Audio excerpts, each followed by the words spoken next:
What I want to make today is an infinity scarf. The weather is turning from spring to summer, so this version will be a lighter version. It's very useful for sun protection, but also good as wind protection on the bike, and for sunny days on the beach to protect your shoulders.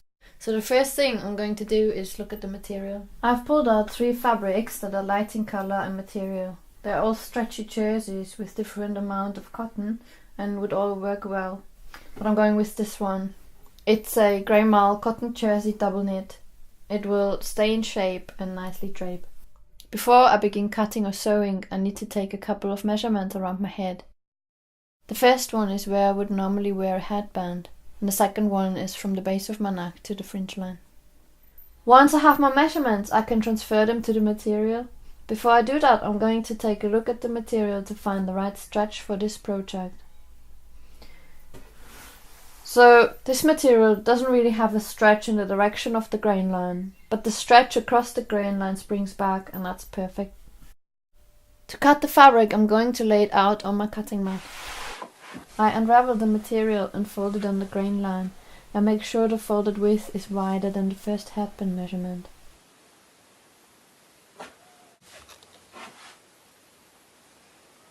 And then I cut the edge straight with my rotary cutter.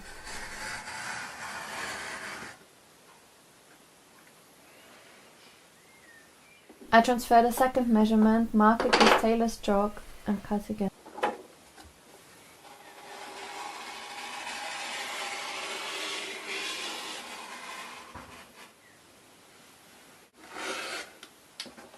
For the final cut, I use the first measurement and cut.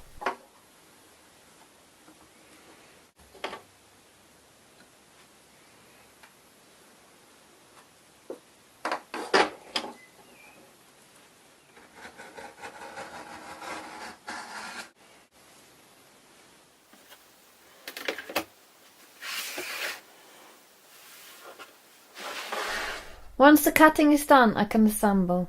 To do that, I'm going to open up the fabric and bring the edges back together and overlap them by 1 centimeter. And the fabric should stretch in an angle to the seam. Then I can begin to pin it. I'm using thin pins to protect the material, but they're also easier to use.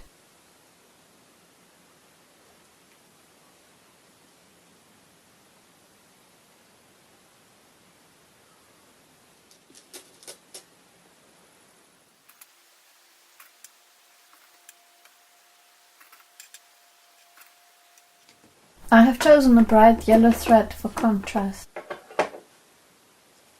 I take about 2 arms length and cut it in an angle with my fabric scissors, so it threads more easily through the needle.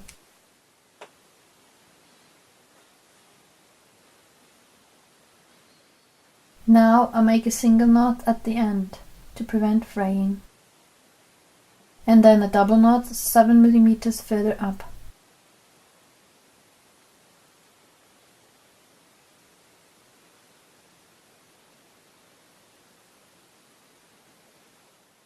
To start the seam, I bring up the needle and loop the thread around the edge and come up just right next to it.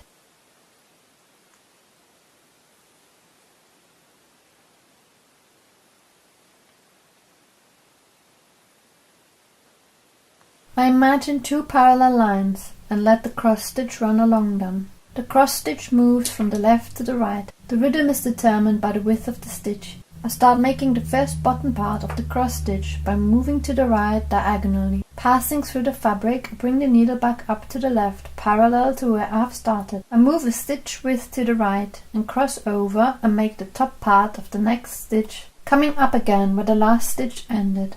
I cross over to make the next bottom part, go through the fabric, come up where the last stitch ended. Move to the right, cross over through the fabric, coming up where the last stitch ended. The rhythm is the stitch width. Move to the right.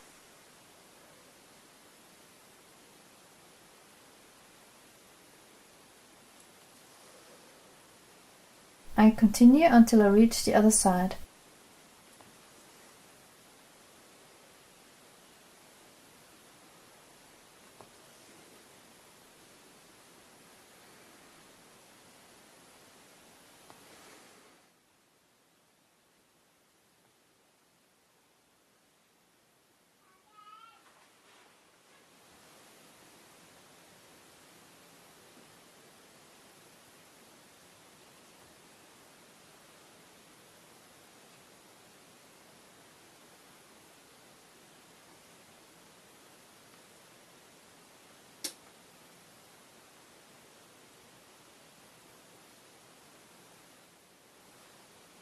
I finish by making a loop around the edge, pushing back through again,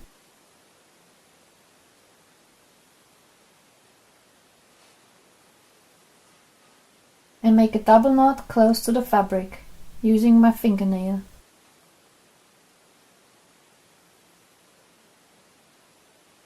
And a single knot about 7 mm further away, and trim.